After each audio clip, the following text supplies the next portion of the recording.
He'll post it to you. Yeah. Sorry. I posted for the class. Whoa, hello. Oh, we forgot to grab the Anybody link. else Can we do one? together? I'll run through this and then I'll do that real I'll quick. tape this together so I did surgery. Oh, thank you. But I'm gonna have to take it off so I can see the muscles underneath. Just right there. Let's do that right now. Ready? Am I in the way? Wherever you are. I don't know. Can everybody see?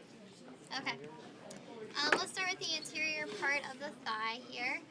You have your quadriceps, and then you have sartorius. Sartorius is notorious for being the longest muscle in the body. The anterior compartment of the thigh flexes at the hip, but extends the leg at the knee. Okay. You have vastus medialis, rectus femoris, and then vastus lateralis on the other side. And then under rectus femoris, you have vastus intermedialis. If we remove sartorius as well, we can see we have iliopsoas here. Remember, iliopsoas originates as iliacus and psoas major, and when it crosses underneath the inguinal ligament, we have iliopsoas. We have a little itty bitty muscle right here. It looks like a little chicken beak. It's called pectineus. You can think about the chicken pecking. Okay, pectineus right up here. This is adductor longus, and then adductor magnus. So what we're seeing in the medial compartment here is that we have our adductor muscles that helps to bring the leg in. The last one right here is gracilis, which is this big guy right here. Okay, he's also an adductor. Looking at the posterior compartment, we have biceps brachii as well as our membranosus muscles. These help to extend at the hip but flex at the knee. So on top here we have semitendinosus, and then underneath semitendinosus we have semimembranosus. We also have the long head of the biceps femoris, and then if you take him off, there's the short head of the biceps femoris. Short head of the biceps femoris right there. We have gluteus maximus here.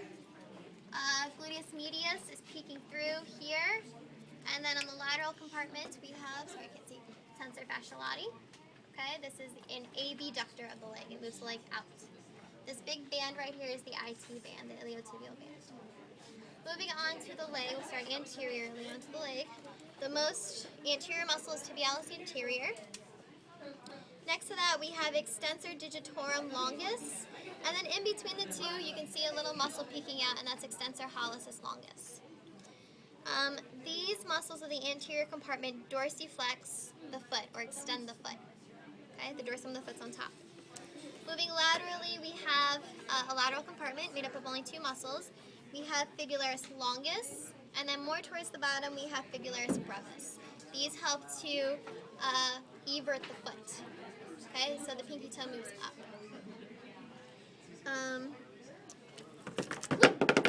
Jeez. Okay, moving towards the posterior compartment of the leg, we have gastrocnemius, which is the big calf muscle here. When we take off the tape, just put it down, and remove one of the heads of gastrocnemius, we see soleus underneath. Soleus pops out on the sides as well, and you can call the back of it soleus. This little tendon right here is going to plantaris. So this is plantaris up here. Okay. When we look at the deeper muscles, we have popliteus wrapping around the knee. Popliteus helps you to lock your knees. You can say that you popped your knees back. So this is popliteus. The little guy right here is tibialis posterior. And the calf muscles are a little bit tricky because usually muscles, like if something's named hallucis, you would think it's medial because it's with the big toe. If something's digitorum, it's going to the digits. You would think that'd be lateral, right? Well, it's backwards on the calf here. You really have flexor hallucis longus, lateral, and then underneath the foot, the tendon crosses over to the hallux. Flexor digitorum longus is medial, and then underneath the foot, it crosses over and goes to the digits. So these two are kind of counterintuitive. And, oh, last little thing here, when we have the gastrocnemius, you have the calcaneal tendon. And then up front, you have the patellar tendon, or excuse me, patellar ligament going from the patella to the tibia, and then the quadriceps tendon.